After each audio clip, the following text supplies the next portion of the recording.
They were told the Americans would torture them, starve them, break them. But when the doors opened, they found warmth, music, and mercy. This isn't the story of defeat. It's the story of how kindness destroyed an empire's lies. Don't blink. You'll want to see how it ends. In 1944, as the Third Reich collapsed, thousands of German women serving as nurses, clerks, and signal auxiliaries were captured by Allied forces. They were shipped across the ocean to a strange, new world they were told was evil. America. They didn't know it yet, but this journey would destroy not their bodies, but their beliefs. The Atlantic wind bit through their thin gray coats. The ship groaned as it touched the dock in Norfolk, Virginia, a world away from the ruins of Europe. For days, the women had huddled together in silence below deck. The sea smelled of rust, oil, and fear. They were prisoners now. Kriegsgefangene, as the officers had said, prisoners of the enemy. And everyone on board knew the stories. They'd heard that Americans were brutal, that they hated Germans, that they'd make them pay for every bomb, every bullet, every loss. One woman whispered, "They'll shave our heads, maybe worse." Another said, "If we survive, we'll never see home again." So when the loudspeaker crackled, "Prepare to disembark," hearts began to race. Boots scraped the deck, chains clinked. The guards shouted orders in English. No one moved until they were forced to. The ramp dropped with a metallic crash. And for the first time they saw America. It wasn't what they imagined. There were no angry crowds, no soldiers screaming insults, no guns aimed at their heads. Just a line of jeeps, a few MPs with rifles slung over their shoulders, and the cold Virginia air swirling with sea fog. The women stepped down one by one, shivering, heads bowed, waiting for the first blow. But it never came. Instead, one of the guards, a young man, maybe 22, freckles on his face, held out a small paper cup. "Coffee," he said softly. The woman stared at him, unsure if it was a trick. He smiled. "Go on, it's hot." She hesitated, then took it. The steam hit her face, the smell of roasted beans filling her nose. For a second, she forgot she was a prisoner. Behind her, another woman froze in shock when an American soldier offered her a blanket, a clean wool blanket. Not rags, not punishment, warmth. And then came the real surprise. From a small crate, one guard began handing out chocolate bars, Hershey's, the kind they'd only heard about. One woman, Liesel, clutched it like it was gold. She hadn't tasted chocolate since before the war. When she bit into it, tears welled in her eyes. Later, she wrote in her journal, "We were ready for punishment. They gave us kindness. It was unbearable." Because for these women, kindness hurt more than cruelty. It broke through the walls that propaganda had built in their minds.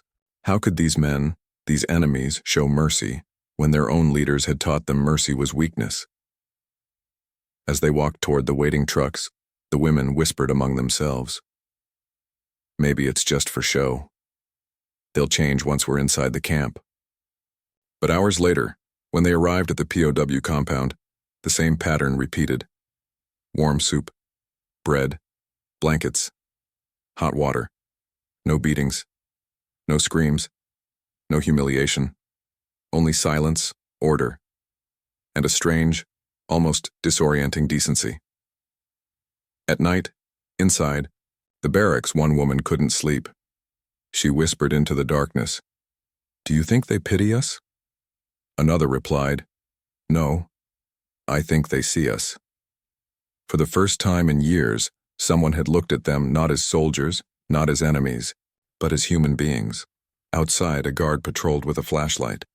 He glanced through the small window, saw the women lying awake, and nodded once, almost kindly, before walking on. That small gesture stayed with them, because it wasn't supposed to happen. They'd been told Americans were monsters, but monsters didn't hand out chocolate. Days turned into weeks. The fear began to fade. When guards brought in crates of supplies, the women were stunned again. Soap, toothpaste, towels, even stationery to write letters home. Some sat on their bunks holding the small paper bars of soap, just staring at them, In wartime Europe, soap had become a symbol of survival, something soldiers stole, something civilians killed for. And here, the enemy gave it away freely. One morning, a group of American Red Cross workers came to inspect the camp. They smiled, greeted the prisoners, and left magazines and books written in German. One headline read, "Germany surrenders, peace returns." The women looked at it for a long time. Peace. The word felt foreign. That evening, as the sun dipped behind the pine trees surrounding the camp, a faint sound echoed. Music. American soldiers off duty were playing a record on an old phonograph. A jazz tune. Smooth, carefree, alive. The women listened through the thin walls. Liesel whispered, "It sounds like freedom." Her friend replied, "It sounds like everything we were told was wrong." And that's when the realization began. Maybe the real victory wasn't on the battlefield. Maybe it was in moments like this and when fear melted and humanity took its place. Those first few days in Virginia didn't just change the course of their captivity, they changed the course of their beliefs. Because for the first time, they weren't prisoners of war, they were prisoners of compassion. When the German women first arrived, they imagined bars, chains, and cold stone floors. They expected screams and whips. But what they found was something else entirely. The camp looked almost normal. Wooden barracks lined neatly in rows, small chimneys puffing gentle wisps of smoke into the crisp Virginia air. Electricity hummed quietly through wires overhead, and flower gardens bloomed in colors they had almost forgotten existed. Daisies, marigolds, tiny roses. It felt surreal, like stepping into a town that had no place in a war-torn world. For days they wandered the compound in disbelief. Open fields stretched beyond the barracks, dotted with trees that swayed softly in the breeze. Birds chirped in the distance. For the first time in years, the women could breathe without fear of a sniper's bullet or a sudden raid. And then there were the libraries. Rows and rows of books in German. Not propaganda, not textbooks for soldiers, but novels, poetry, and stories of lives far removed from war. One woman pulled out a volume of Goethe and ran her fingers over the worn cover, almost afraid to open it. She hadn't touched a book for months, perhaps years. The pages smelled of ink and possibility. Sewing. Rooms buzzed with quiet activity. Women repaired clothes, knitted scarves, and stitched small trinkets. They laughed softly when someone's needle slipped or thread tangled, a sound so foreign it almost startled them. Laughter. Simple, human, and alive. Meals became another shock. 3 times a day, trays of food arrived. Warm, abundant, balanced. Meat, bread, fruit. Some had not tasted apples or fresh bread since the early days of the war. They looked at the meals as if they were luxury, but there was no mockery, no sarcasm, just nourishment. One woman whispered to her friend, "We were ready for starvation. They feed us like we belong here." Slowly, the perception of the enemy began to shift. The soldiers on duty were not monsters. They were young men, often closer in age to the women than they realized, with shy smiles, cautious greetings, and gestures of genuine humanity. One afternoon, a guard noticed a woman struggling to carry a heavy basket of laundry. Without a word, he stepped forward, lifting it for her. Simple, unremarkable to him, unbelievable to her. Even small moments began to break down the walls of fear and hatred. A woman planting flowers outside the barracks watched as a soldier kneeled beside her, helping to dig a hole for a new bloom. They spoke in broken German and English, laughed at their mistakes, and shared stories of home, fleeting snapshots of ordinary lives. Walking across the open fields, the women realized something that unsettled them. The enemy had names, faces, hopes, families. They were not monsters. They were people, and people could choose kindness instead of cruelty. Night brought its own revelations. The women would sit by their bunks, writing letters to families who would likely never receive them, while the soft glow of lanterns illuminated their faces. Occasionally, a guard would pause by a window, nodding respectfully before continuing his rounds. These silent gestures carried more weight than any order or punishment ever could. Slowly, walls that had been built over years of indoctrination began to crumble. They had been taught to fear, to hate, to imagine the enemy as grotesque shadows. But daily life, the warmth of blankets, the taste of fresh bread, the sound of music drifting from a distant phonograph, told a different story. Friendships began to form, small, tentative alliances between women who shared the same disbelief, the same cautious curiosity. They compared notes, whispered about the little surprises the Americans offered, and sometimes laughed quietly at the absurdity of their own assumptions. And somewhere in the middle of it all, they began to hope. Hope that maybe the world wasn't entirely broken. Hope that humanity could survive even in the darkest corners of war. Hope that if people chose kindness, it could change lives, even those of enemies. For many, the camp became more than a place to survive. It became a place to remember what it meant to be human. And with each passing day, the image of the enemy as a faceless monster faded, replaced by something far more powerful. A realization that even in war, decency could prevail. Because here, in Virginia, amid barracks, flower gardens, libraries, and warm meals, the women discovered a truth they would carry forever. The enemy wasn't a monster. The enemy was human, and humanity, when it chose kindness, could be more terrifyingly powerful than any weapon. When the German women first looked around, their eyes struggled to believe what they were seeing. Everything they had been taught to fear, every story drilled into them since childhood, suddenly collided with reality. They saw black workers driving tractors across vast fields, their hands steady on the wheels, their laughter echoing in the warm air. They saw women running factories, issuing commands and operating machines that had seemed impossible for a woman to touch. They saw children playing in the streets, climbing trees, and chasing each other with a carefree joy that had been denied to them in their own war-torn homeland. And it hit them. Everything Nazi propaganda had called impossible, everything they had been told was barbaric or degenerate, was not only real, it was thriving.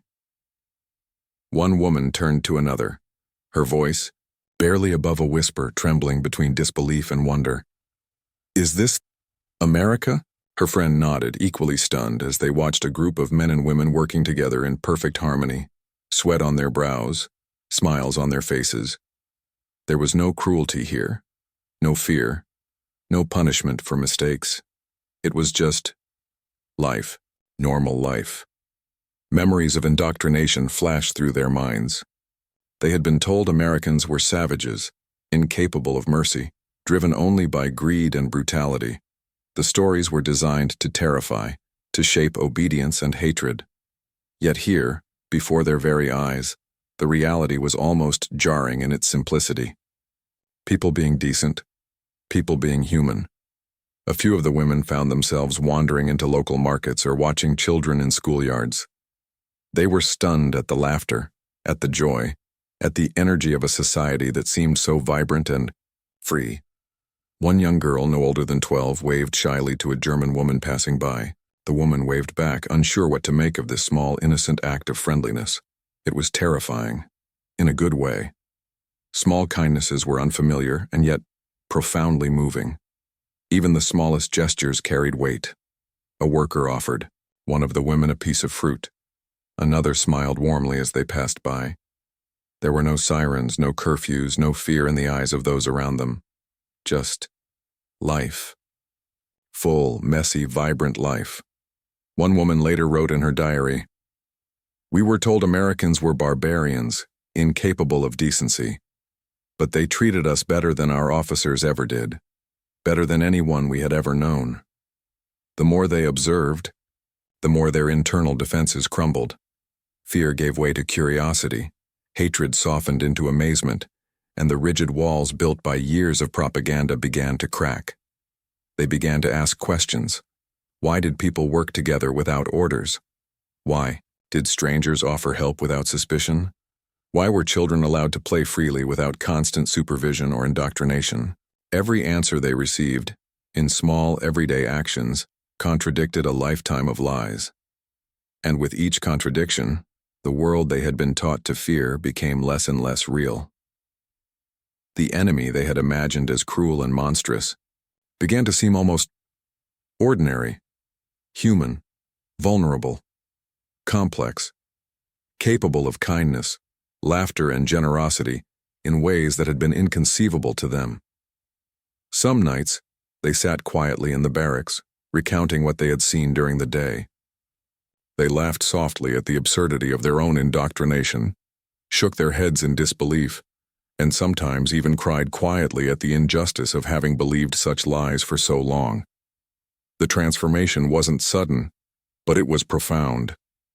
By observing life, simple life, ordinary life, they learned a truth that could not be taught in books, shouted in rallies, or forced into hearts with fear, that humanity could exist even in the shadow of war, that goodness could survive where cruelty was expected, and that freedom and dignity were not privileges, they were possibilities. And with that realization came a dangerous kind of awe. They began to see America not as a terrifying unknown, but as a mirror, a reflection of what could be if people chose humanity over hatred. Every tractor driven by a black worker, every child laughing freely, every woman managing a factory, every smile, every act of ordinary kindness, all of it became proof. Proof that the world they had been taught to fear was not the only world.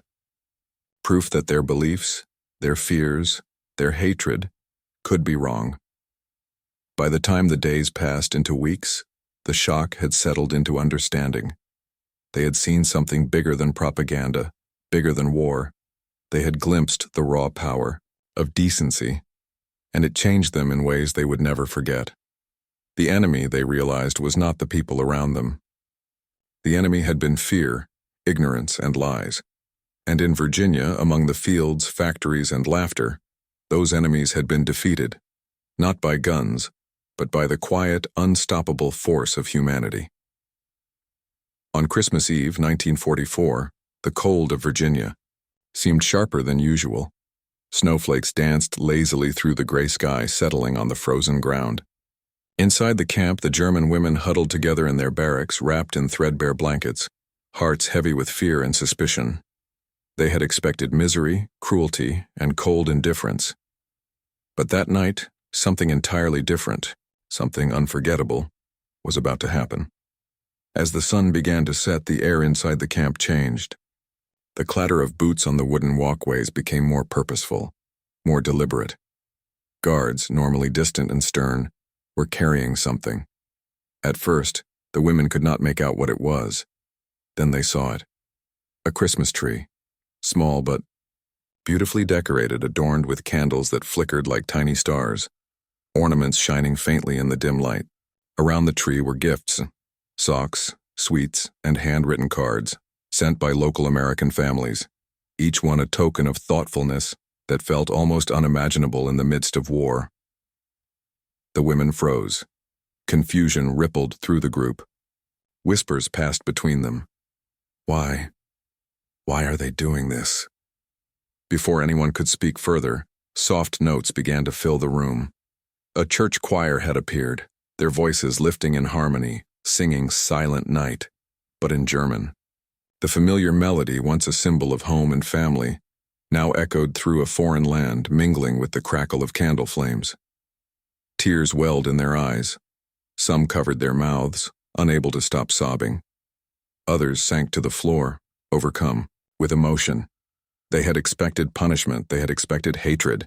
They had expected a cold, unfeeling world, but instead they were met with warmth, with kindness, with something that felt almost impossible. Mercy. A young woman knelt near the tree and picked up one of the small notes tucked under its branches. She unfolded it carefully and read the words aloud, her voice trembling. "Thank you for showing us mercy." The words were simple, yet they carried a weight that no soldier or officer had ever managed to convey.